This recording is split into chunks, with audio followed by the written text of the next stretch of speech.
नमस्कार दोस्तों, आप सभी का एक बार फिर से स्वागत है हमारे चैनल जतिन लाइफ स्टाइल में। आप सभी को श्रावण पुत्रदा एकादशी की हार्दिक शुभकामनाएं। श्रावण मास की शुक्ल पक्ष की एकादशी को पुत्रदा एकादशी कहा जाता है। यह व्रत विशेष रूप से उन दंपतियों के लिए वरदान है जो संतान सुख की कामना करते हैं। पुत्रदा एकादशी का व्रत करने से न केवल संतान की प्राप्ति होती है बल्कि समस्त पापों का नाश होकर जीवन में सौभाग्य, शांति एवं आध्यात्मिक उन्नति प्राप्त होती है। अब सुनते हैं ये कहानी, एक दिव्य कथा जो स्वयं भगवान श्री कृष्ण ने धर्मराज युधिष्ठिर को सुनाई थी।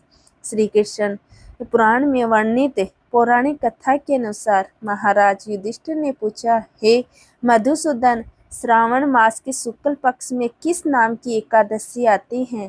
कृपया उसका भी वर्णन कीजिए। तब भगवान श्री कृष्ण बोले, हे राजन, प्राचीन काल की बात है। द्वापर युग के प्रारंभ का समय था। महेशमती नगरी में राजा महीजीत अपने राज्य का पालन करते थे, किंतु उन्हें कोई पुत्र नहीं था, इसलिए वह राज्य में उन्हें सुखदायक नहीं लगता था। अपनी अवस्था अधिक देखकर राजा को बड़ी चिंता होने लगी। उन्होंने प्रजाजनों के बीच बैठकर एक दिन इस प्रकार कहा, प्रजाजनों, इस जन्म में मुझसे कोई पाप नहीं हुआ है। मैंने अपने खजाने में अन्याय से कमाया हुआ धन भी कभी जमा नहीं किया। ब्राह्मणों और देवताओं का धन भी मैंने कभी नहीं लिया है। पुत्रवत प्रजा का पालन किया है। धर्म से पृथ्वी पर अधिकार जमाया है। दुष्टों को चाहे वह बंधु और पुत्रों के समान ही क्यों ना हो, मैंने उन्हें हमेशा दंड दिया है। शिष्ट पुरुषों का सदैव सम्मान किया है और किसी को द्वेष का पात्र कभी नहीं समझा। फिर क्या कारण है जो मेरे घर में आज तक पुत्र उत्पन्न ही नहीं हुआ? आप लोग कृपया इस पर विचार करें। राजा का यह वचन सुनकर प्रजा और पुरोहितों के साथ कुछ ब्राह्मणों ने उनके हित का विचार करके गहन वन में प्रवेश किया। राजा का कल्याण चाहने वाले वे सभी लोग इधर उधर घूमकर ऋषि स्वेति आश्रमों की तलाश करने लगे।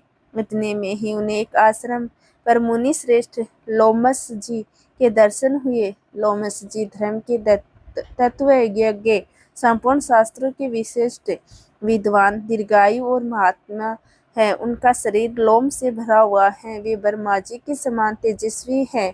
एक एक कल्प बीतने पर उनके शरीर का एक लोम अर्थात रोम विक्षीर्ण होता है, टूटकर गिरता है, इसलिए उनका नाम लोमस हुआ है। वे महामुनि तीनों कालों की बात जानते हैं। उन्हें देखकर सभी लोगों को बड़ा हर्ष हुआ। लोगों को अपने निकट आया देखकर लोमस ऋषि ने पूछा, तुम सब लोग यहाँ किस लिए आए हो? अपने आने का कारण बताओ। तुम लोगों के लिए जो भी हितकर हर कार्य होगा उसमें मैं अवश्य ही करूँगा। प्रजाजनों ने कहा, हे ब्राह्मण, इस समय महीजीत नाम वाले जो राजा हैं उन्हें कोई पुत्र नहीं है। हम लोग उन्हीं की प्रजा है जिनका उन्होंने पुत्र की तरह पालन किया है, लेकिन उन्हें पुत्रहीन देखकर उनके दुख से दुखी होकर हम तपस्या करने का दृढ़ निश्चय करके यहाँ आए हैं। हे द्विजोत्तम, राजा के भाग्य से हमें इस समय आपका दर्शन प्राप्त हुआ है और महापुरुषों के दर्शन से ही मनुष्यों के सब कार्य सिद्ध हो जाते हैं। मुनि, अब हमें उस उपाय का उपदेश कीजिए जिससे हमारे राजा को पुत्र की प्राप्ति हो। उनकी बातें सुनकर लोमस ऋषि दो घड़ी के लिए ध्यान मगन हो गए। इसके बाद राजा के प्राचीन जन्म का वृतांत जानकर उन्होंने कहा, प्रजाहंत सुनो। राजा महीजीत पूर्व जन्म में मनुष्यों को हो वाला धनहीन वैश्य था और वह वैसे गांव-गांव घूमकर व्यापार किया करता था। एक दिन ज्येष्ठ के शुक्ल पक्ष में 10वीं तिथि को जब का सूर्य तप रहा था, वह किसी गांव की सीमा में एक जलाशय पर पहुंचा। पानी से भरा हुआ जलाशय देखकर वैश्य ने वहां जल पीने का विचार किया। इतने में ही वहां अपने बछड़े के साथ एक गौ भी आ गई पहुंची है। प्यास से व्याकुल और गर्मी से पीड़ित थी, इसलिए तालाब में जाकर जल पीने लगी। लेकिन वैसे ने पानी पीती हुई उस प्यासी गाय को हाँक कर दूर हटा दिया और स्वयं पानी पीने लगा। उसी पाप कर्म के कारण राजा इस समय पुत्रहीन हुए हैं।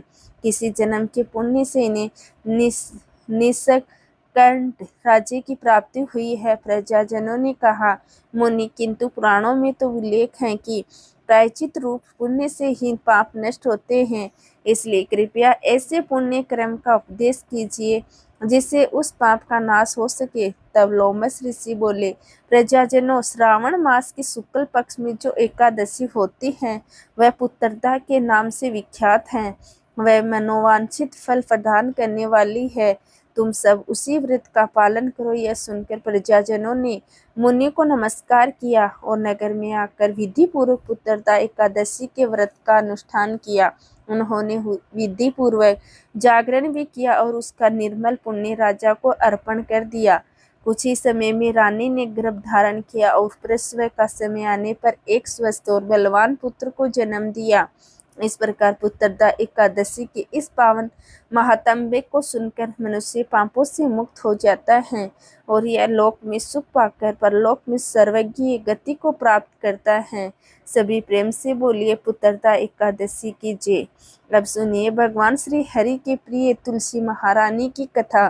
प्राचीन कथा के अनुसार एक बार एक बूढ़ी माई थी जो नियमित 11 माता का यानी एकादशी का उपवास रखा करती थी और तुलसी के पौधे की सेवा किया करती थी। तुलसी के पौधे को सिंचा करती थी। वे सुबह को बिना तुलसी के पौधे की पूजा किए अन्न या जल तक ग्रहण नहीं करती थी। जब भी वह बूढ़ी माई तुलसी के पौधे को सींचती तो तुलसी माता से कहती, हे तुलसी माता, सत की दाता, मैं तेरा बीरवा सींचती हूँ, मुझे बहु दे, पीले रंग की धोती दे, मीठा ग्रास दे, बैकुंठ में वास दे, अच्छी मौत दे, चंदन का घाट दे, अच्छा राज दे, खाने को दाल भात दे और 11 के दिन श्री कृष्ण का कांदा दे। बूढ़ी माई की यह बात सुनकर तुलसी माता सूखने लगी। तुलसी माता को इस प्रकार सूखता देखकर एक दिन भगवान कृष्ण ने पूछा, हे तुलसी, तुम दिन प्रतिदिन क्यों सूखती जा रही हो? तब तुलसी माता ने कहा कि बस मेरे मन की मत पूछो प्रभु। भगवान कहने लगे, मैं नहीं पूछूंगा तो कौन पूछेगा?